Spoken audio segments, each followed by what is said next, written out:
Hallo Freunde, willkommen an alle, ich hoffe es geht euch gut. Heute zeige ich Ihnen eine kurzfristige Kauf- und Verkaufstaktik. In den kommenden Videos werde ich Indikatorkombinationen für Sie erstellen. Wie können wir in unserem heutigen Schulungsvideo eine Kauf- und Verkaufstaktik in einem Zeitraum von einer Stunde erstellen? Welche Indikatoren sollten wir verwenden? Ich werde versuchen, Ihnen diese zu erklären. Freunde, schaut euch das Video genau an, denn ihr könnt Fehler machen. Wissen Sie genau, wo Sie kaufen und wo Sie verkaufen müssen. Mach keinen Fehler. Denken Sie daran, dass kein Indikator perfekt funktioniert. Deshalb hat jeder Indikator einen Fehler. Es gibt falsche Signale. Indikatoren sind 70% dieser Arbeit.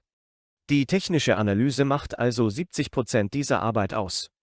Die restlichen 30% bestehen aus ausländischen Marktnachrichten, politischen Nachrichten und Kursbewegungen, die sich aus Nachrichten ergeben, die diese Parität betreffen. Vergessen wir diese nicht. Die heutige Kauf- und Verkaufstaktik wird im Zeitraum von einer Stunde stattfinden. Wenn Sie gut zuhören, haben Sie die Möglichkeit, 3 bis 4 Mal am Tag zu handeln. Wenn Sie die kostenpflichtige Version in der TradingView-App verwenden, zeige ich Ihnen einen Scan, der Ihnen alle neu gekreuzten Kryptowährungen oder Aktien zeigt, wenn Sie diese Handelstaktik anwenden. Sie müssen sich keine Gedanken über die Suche nach Kryptogeld machen, Sie können es selbst finden und so kaufen und verkaufen. Freunde, kurzerhand habe ich eine Telegram-Adresse in den Beschreibungen des Videos. Bei Fragen können Sie mich dort erreichen. Kommen wir nun zurück zu unserem Thema. Aus dem Abschnitt Indikatoren rufe ich den Fischer-Transformationsindikator auf. Unser anderer Indikator ist der KDJ-Indikator. Hier verwende ich den KDJ-Indikator des Autors von Call-Inste. Sie können anhalten und das Video ansehen. Ich verwende den von dieser Person geposteten Indikator. Hier ändere ich einfach die Fischer-Eingabe und mache 10. Wie du siehst. Ich spiele nicht mit den Einstellungen der KDJ-Anzeige, sondern ändere die Farben, Freunde. Denn die Farben sind nicht sichtbar. Also lasst uns gelb-schwarz machen, mit Gelb haben wir nichts zu tun. Lassen Sie uns die Linie verdicken. Auf diese Weise, Freunde, sind unsere Indikatoren fertig. Ich habe den Fischer-Transformationsindikator und den KDJ-Indikator in der Schulungsreihe zur technischen Analyse nicht erklärt. Aber lassen Sie mich Ihnen zeigen, wie es eine Kaufbedingung schafft. Beim Fischer-Indikator entsteht eine Kaufbedingung, wenn die blaue Linie die Orange-Linie nach oben kreuzt. Beim KDJ-Indikator hingegen entsteht eine Kaufbedingung, wenn die rote Linie die schwarze Linie nach oben kreuzt. Nun, Freunde, natürlich gibt es Orte, auf die wir achten sollten. Wie gesagt, kein Indikator funktioniert perfekt. Nur wir können es perfekt machen, Freunde. Deshalb müssen wir mit Vorsicht vorgehen. Zuerst, Freunde, finden wir die Stellen, an denen sowohl der Fischer-Indikator als auch der KDJ-Indikator gleichzeitig ein Kaufsignal geben. Wie Sie sehen können, gab hier zum Beispiel Fischer das Kaufsignal, aber KDJ gab bereits vorher das Kaufsignal. Wenn Sie eine Position wie diese sehen, handeln Sie dort nicht, um meine Transaktionen zu vereinfachen. Gehen wir ein wenig zurück. Zum Beispiel hier, Freunde. Hier gaben beide Fischer ein Kaufsignal und KDJ gab ein Kaufsignal, wie Sie sehen können, in einem Zeitraum von einer Stunde. Und von hier, ich meine, von der Kreuzung ging es rauf auf den Hügel da drüben. Nehmen wir also an, wir kaufen nicht bei dieser Kerze, sondern bei ihrer Schließung. Es hat einen Gewinn von 4,5% gebracht, 5% aus dieser Region an die Kreuzung. Für einen Stundenchart ist das natürlich ein hervorragender Gewinn. Sie können solche Gewinne auch in 1-Stunden-Perioden erzielen. Aber wenn Sie mehr Daytrading betreiben und einen Gewinn von 1% sehen, verlassen Sie die Trader.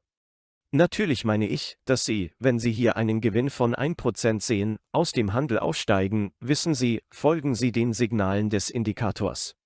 Wenn sich nun beide gleichzeitig schneiden, also wie Sie hier sehen können, schneiden sich beide gleichzeitig und schaffen für uns eine Kaufbedingung. Wo verlassen wir die Transaktion? Jetzt gibt es 2 Bedingungen für uns, um es zu verkaufen. Die erste Bedingung ist, dass Sie die Linien in Fischer jetzt sehen können. Wenn diese Linien die oberste Linie berühren, DH die blaue Linie, können Sie den Prozess beenden. Wie Sie hier sehen können.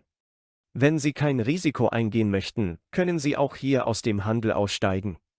Wer Risiken eingehen möchte, kann verkaufen, wenn die blaue Linie die orange Linie nach unten kreuzt. Dies ist unsere Verkaufsbedingung.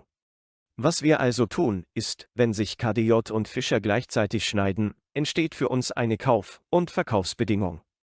Bei Fischer können wir verkaufen, wenn die blaue Linie die orange Linie nach unten kreuzt. Außerdem können wir wieder verkaufen, wenn die blaue Linie in Fischer hier auf die orange Linie trifft. Freunde, lasst euch nicht täuschen, hier ist es sehr eng. Aber wie Sie hier sehen können, hat ein langer Trend begonnen und sich hier gekreuzt. Sehen wir uns nun ein weiteres Beispiel an. Zum Beispiel gab es hier auch eine Kreuzung, wie Sie sehen können, gab es hier eine Kreuzung. Wenn Sie es hier gekauft hätten, hätten einige unserer Freunde es verkauft, als es die blaue obere Linie berührte, also in dieser Region. Einige unserer Freunde verkaufen, wenn die blaue Linie nach unten kreuzt, oder verkaufen in dieser Region. Wie Sie sehen können, Freunde, erhalten wir die Verkaufsbedingung vom Fischer-Indikator. Es gibt eine Verkaufsbedingung, ich versuche, falsche Signale zu finden. Können wir dies als falsches Signal betrachten? Wenn wir also hier einsteigen, sind wir bereits im Gewinn. Mal sehen, ob es einen Unterschied gibt. Zum Beispiel, wie Sie hier sehen können. Hier haben gleich zwei Indikatoren eine Kaufbedingung geschaffen und befinden sich auf dem Höhepunkt. Wie Sie in der nächsten Kerze sehen können, kreuzt Fischer hier nach unten. Wir sehen die Kreuzung, wo wir das falsche Signal so bekommen. Okay, wir müssen die Schnittpunkte identifizieren. Unser KDJ-Indikator schneidet hier und eine Stunde später schneidet die Fischer-Transformation. Finden Sie in diesen Fällen entweder gleichzeitig die Punkte, an denen sich die beiden schneiden, und riskieren Sie es nicht. Oder hier schneidet zum Beispiel KDJ zuerst, dann schneidet Fischer eine Stunde später. Dann kommt ein falscher Sturz. Wenn Sie direkt in den Trade einsteigen, wenn sich einer der beiden schneidet, und Sie auf eine solche Situation stoßen, werden Sie den Trade schließen, sobald unser Fischer-Indikator beginnt, nach unten zu kreuzen, und Sie werden den Verlust stoppen. Wenn Sie aufhören, werden Sie hier höchstens 0,5% Verlust machen. Und mit diesem Verlust steigen Sie aus dem Trade aus und stoppen. Achten Sie auf diese, aber stellen Sie sicher, dass Sie sich gleichzeitig in den anderen verbleibenden Richtungen schneiden, Freunde. Sieh mal, es ist gleichzeitig gefälscht und nicht überschneidend. Hier schneidet KDJ, dann schneidet Fischer. Wie Sie sehen können, schneidet sich KDJ hier. Fischer schneidet sich hier, Freunde, also achten Sie darauf, wenn Sie sie untersuchen. Dies sind die Tricks der Indikatoren. Schauen wir uns hier mal um, Freunde, zum Beispiel, hier war eine sehr schöne Kreuzung. Lassen Sie mich zum Beispiel ein Beispiel geben, Sie haben eine Transaktion wie diese eingegeben. KDJ hat zuvor gekreuzt und kreuzt immer noch nach oben. Zu diesem Zeitpunkt, Fischer crosset Friends, wenn Sie auf diese Weise handeln, werden Sie den Handel mit der gleichen Logik verlassen, wenn Fischer ein Verkaufssignal erzeugt. Auf diese Weise hat Fischer, wenn er sich dort drüben schneidet, bereits eine rote Kerze hinterlassen. Sie werden hier wahrscheinlich in Panik geraten, aber Fischer hat immer noch kein Verkaufssignal gegeben. Es gab hier das Verkaufssignal, also selbst wenn Sie hier einsteigen, wie ich sagte, selbst wenn Sie hier in den Handel einsteigen, werden Sie es am Schnittpunkt der Kerze kaufen. Hier schneidet sie sich sogar. Selbst wenn Sie in diesen Regionen handeln, hinterlässt der Ort, an dem KDJ ein Verkaufssignal gibt, immer noch einen Gewinn von 3%, 3,5%. Aber normalerweise ist Fischer in solchen Fällen Ihr Verkaufssignal, Sie erhalten normalerweise eine Bestätigung davon. Nun, Sie können jetzt sagen, mein Herr, wie können wir damit Kauf- und Verkaufssignale generieren? Lassen Sie mich Ihnen jetzt zum Beispiel zeigen. Das Wichtigste für uns ist, die Kryptowährungen dort zu finden, wo sie sich zuerst schneiden. Wie gesagt, wenn Sie eine TradingView-Mitgliedschaft haben, zeige ich Ihnen einen sehr einfachen Scan davon. Dort kannst du es selbst einstellen. Sie scannen in einem Zeitraum von einer Stunde. Hier sind die Orte, auf die wir achten sollten, Freunde. Wie Sie jetzt sehen können, schneidet KDJ hier und Fischer schneidet hier. Fischer hat hier überquert, Freunde, aber KDJ ist immer noch an der Kreuzung. Auf diese müssen wir achten. Weißt du, wir können Ihnen einen Wecker stellen, um Sie zu verfolgen. So stellen wir den Wecker. Wir kontrollieren 10, 20 verschiedene Kryptowährungen, je nachdem, welche den Alarm auslöst. Wenn sie sich gleichzeitig schneiden, treten wir in die Transaktion ein. Dann, Leute, lasst uns einen Blick darauf werfen, wo sie vor kurzem hinübergegangen sind. Hier schneiden sich beide Indikatoren gleichzeitig auf die gleiche Weise. Schauen wir uns an, wo es sich schneidet, wo es signaliert, sie kreuzen sich dort. Nehmen wir an, wir betreten diesen Bereich. An der Stelle, an der wir die Transaktion abgeschlossen haben, sehen wir, dass Fischer uns einen Gewinn von rund 3,5% beschert hat. Wie ich schon sagte, Freunde, die Orte, auf die wir achten müssen, sind die Orte, an denen sich beide gleichzeitig schneiden. Dies können riskante Trades sein, wenn sich einer früher und der andere später schneidet. Die Orte, auf die wir achten müssen, sind die Orte, an denen sich beide gleichzeitig schneiden. Sie müssen die Stop-Loss- und Sell-Regel befolgen.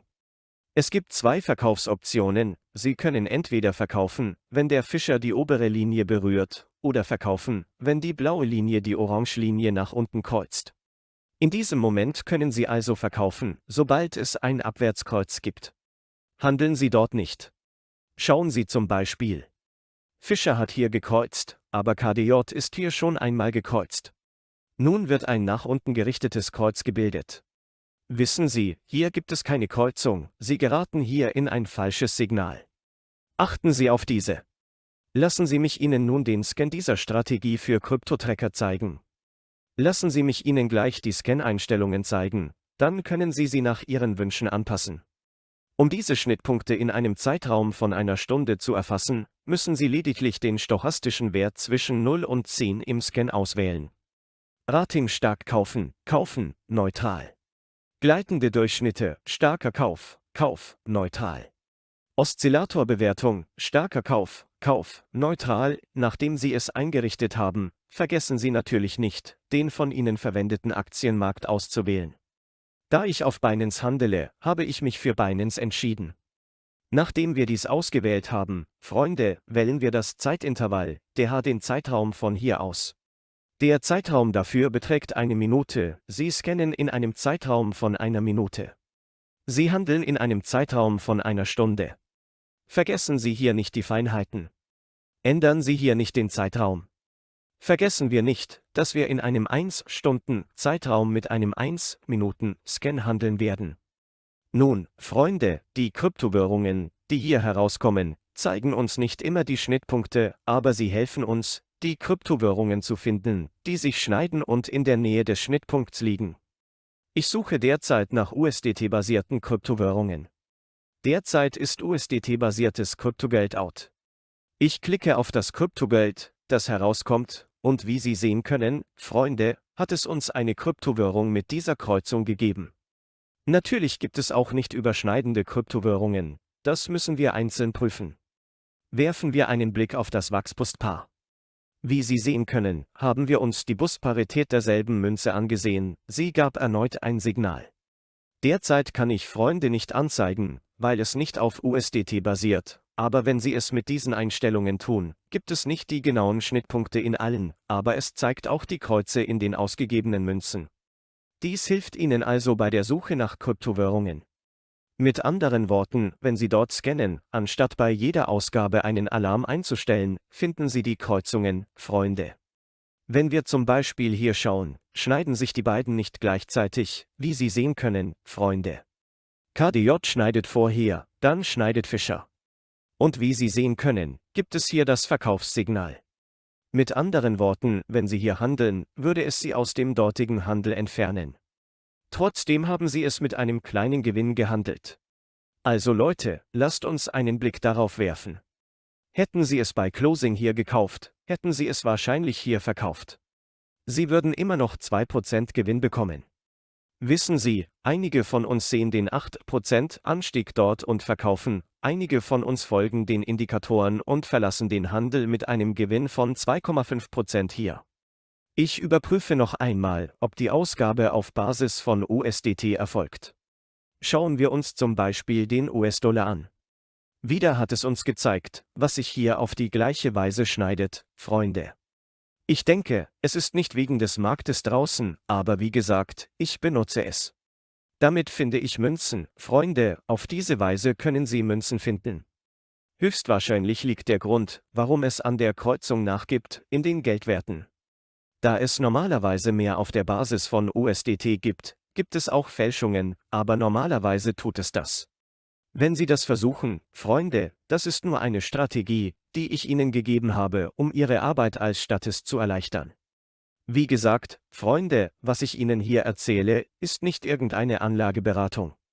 Ich habe Ihnen gerade eine Handelsstrategie gezeigt, die ich selbst verwende. Sie können es auch als täglichen Tageshandel verwenden. Wenn Sie den Markt gut verfolgen, haben Sie die Möglichkeit, durchschnittlich 4 bis 5 Mal am Tag zu handeln. Das ist alles, was ich zu sagen habe, ich hoffe, du verstehst es. Ich hoffe, das wird nützlich sein. Mein Ziel ist es, Ihnen zu helfen. Wenn Sie sich gut an die Regeln halten, werden Sie meiner Meinung nach Freunde gewinnen. Wie gesagt, achten Sie auf jeden Fall auf die Stellen, auf die Sie achten müssen. Befolgen Sie die Verkaufsregeln, gehorchen Sie der Stoppregel. Befolgen Sie die von Ihnen verwendeten Indikatoren und kennen Sie die Regeln gut. Es liegt in Ihren Händen, die Transaktion mit der Kreuzung einzugeben und zu beenden, Freunde, das Ereignis ist einfach und die Strategie ist sehr einfach. Es liegt an euch. Passt auf euch auf, Jungs. Dies ist keine Anlageberatung. Wenn Sie handeln, wenn Sie die Regeln befolgen, wie ich sie gezeigt habe, und so in den Handel einsteigen, und Sie einen Stop-Loss haben, wird Ihr Verlust sehr gering sein. Wenn Sie eine sehr kleine Menge verlieren, hören Sie auf. Abgesehen davon ist die Strategie nicht schwierig, meine Freunde. Passt auf euch auf, ich wünsche euch viel Glück.